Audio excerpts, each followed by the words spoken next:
Assalamualaikum warahmatullahi wabarakatuh. Pada video ini saya akan menjelaskan cara penggunaan aplikasi kalkulator pajak berbasis web. Aplikasi ini saya buat sebagai tugas besar mata kuliah algoritma dan programan. Aplikasi ini bertujuan untuk menerapkan konsep algoritma dan logika pemrograman ke dalam permasalahan nyata. Dalam kasus ini adalah dalam perhitungan pajak. Nah, pada video ini saya akan menjelaskan ya, penggunaan aplikasi ini untuk menghitung dasar pengenaan pajak atau DPP, DPP nilai lain, pajak pertambahan nilai atau PPN, serta pajak penghasilan. Kenapa aplikasi dibuat? Selain untuk tugas besar mata kuliah algoritma dan pemrograman, perhitungan pajak khususnya pada transaksi dengan instansi pemerintah ini seringkali menimbulkan kebingungan, terutama setelah diberlakukan ketentuan terkait DPP nilai lain mulai dari awal tahun 2025 ini. Nah, aplikasi ini saya coba desain untuk membantu memahami alur perhitungan tersebut secara lebih sederhana dan sistematis seperti itu. Oke, langsung kita mulai.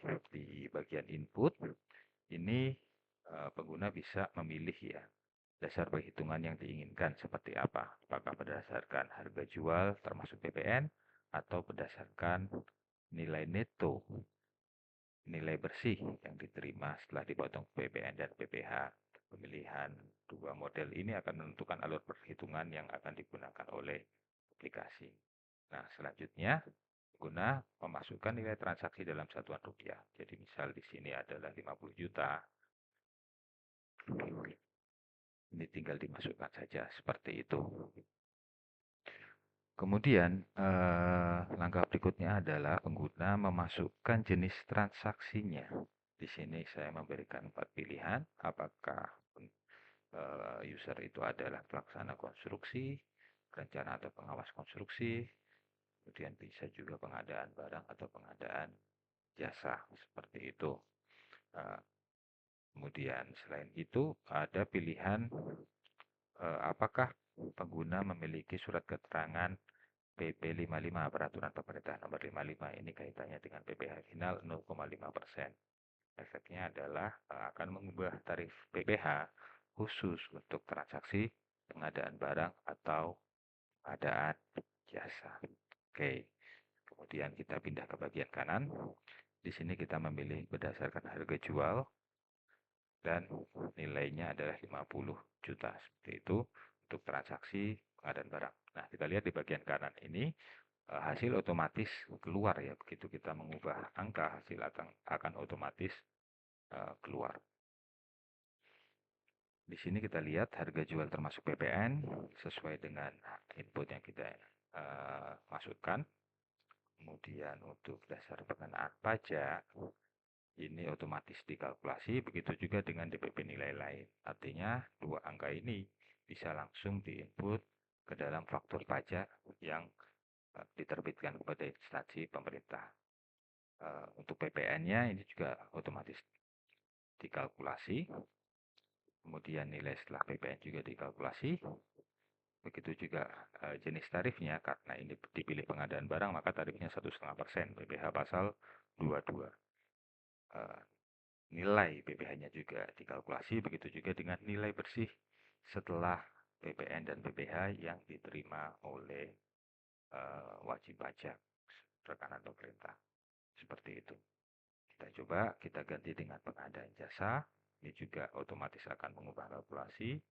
Dan ini juga sudah sesuai, misalnya transaksinya di bawah 2 juta rupiah. Maka khusus untuk PPh pasal 22 tidak ada pemungutan yang dilakukan oleh instansi pemerintah. Seperti itu.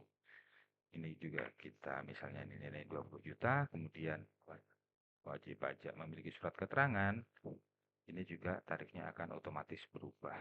Nah, namun di penggunaan aplikasi ini ada beberapa catatan. Yang pertama, asumsinya ada rekanan instansi pemerintah ini adalah PKP. Jadi meskipun nilai transaksi di bawah 2 juta, transaksinya 2 juta ke bawah, ini tetap ada BPN yang terutang dan harus di-store sendiri, artinya menggunakan faktur 01.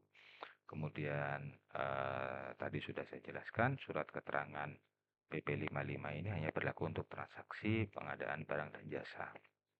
Kemudian untuk tarif pelaksana konstruksi ini menggunakan asumsi penyedia jasa memiliki kualifikasi usaha kecil.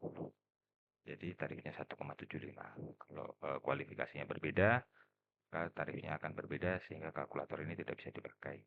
Kemudian untuk perencana dan pengawas konstruksi, ini menggunakan asumsi penyedia jasa mempunyai sertifikat badan usaha atau sertifikat kompetensi kerja untuk usaha orang perseorangan, seperti itu.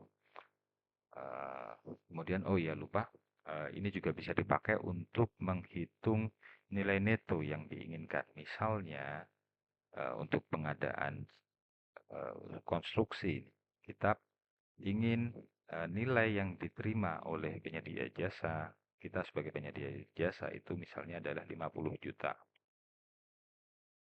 Nah, artinya apa? Artinya untuk harga penawaran, untuk lelang misalnya, itu kita harus memasukkan angka sebesar 56.488.000.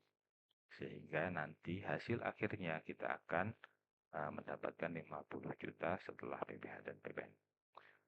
Oke, kurang lebihnya seperti itu. Saya harap aplikasi ini bisa selain menjadi media pembelajaran saya dalam memahami penerapan algoritma dan pemrograman untuk diaplikasikan di dunia nyata, mudah-mudahan aplikasi ini juga ada manfaatnya gitu. Demikian penjelasan singkat saya mengenai cara kerja dan penggunaan aplikasi kalkulator baca ini. Terima kasih. Wassalamualaikum warahmatullahi wabarakatuh.